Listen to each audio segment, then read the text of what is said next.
Toastmasters, Madam Toastmaster and guests. Let's start with a quick question. How many of you enjoy gardening?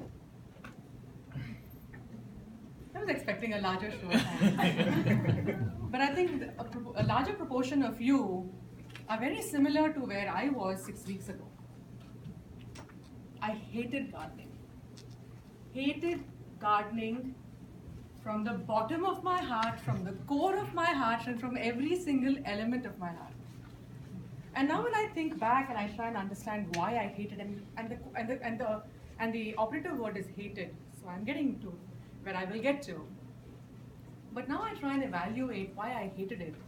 And I realized that it was because it made me feel incompetent.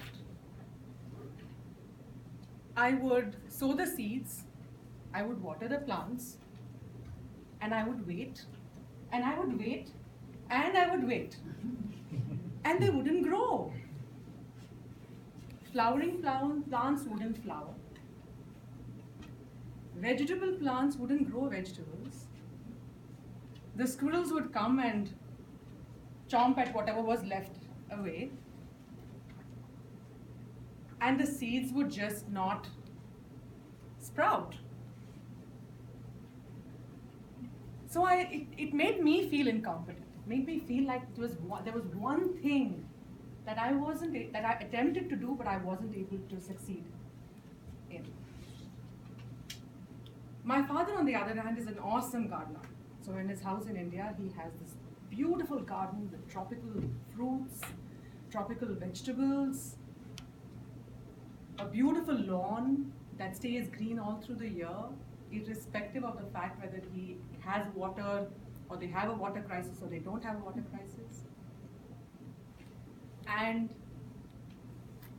he visits once a year and he would grow these vegetables at our home, these plants at our home. So it's not the soil, it's not the fertilizer that I'm putting there, because when he visits my home, his plants grow beautifully. Mine don't. And so I had pretty much given up on gardening. 6 weeks ago, I decided that I would make one last ditch effort at gardening. So I went out to Walmart, bought the seeds, bought the bulbs, the pots, the mulch, the tools. I enlisted my 15-year-old's help to help me plant the pots.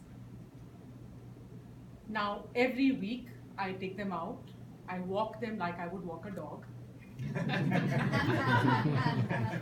I place them in the sun. I let them get some light.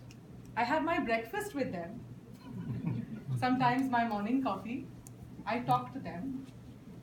I water them every morning. Just a light sprinkle of water, not too much of water. I make sure I insert my finger all the way down into the soil to make sure that it is moist all the way down. Within the first 2 weeks, I could see that the sprouts were just breaking out of their protective cocoon. It's 6 weeks now. Not all my plants have sprouted, but I have a wide array of herbs, some flowers, and they're growing. They're growing. I wish I had actually taken a photograph and brought it, but they're doing pretty well. This has actually taught me a very big thing about really enjoying what you do and loving what you do. I had a similar experience with baking.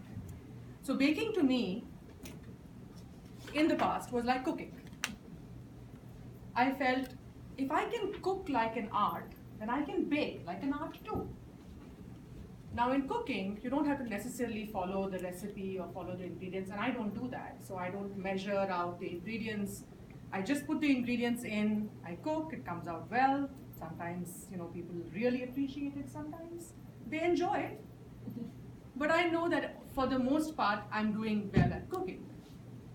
But the baking, because I would not follow a recipe, 50% of the times it would come out really well. And the rest of the 50% of the times, you could probably take it to kill someone. I changed that around a little bit as well. I invested in measuring cups, measuring spoons.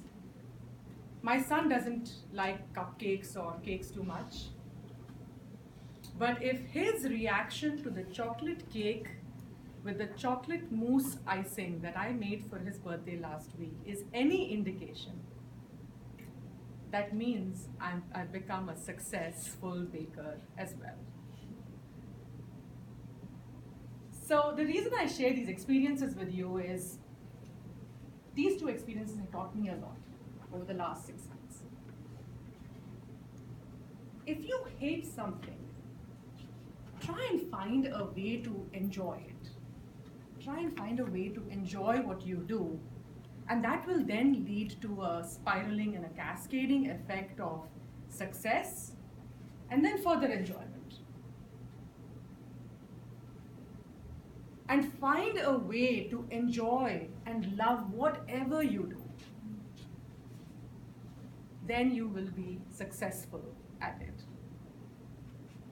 So when you walk out of here today, think of that one thing that you hate, that you would really like to make a last-ditch effort at. Thank you so much for your time.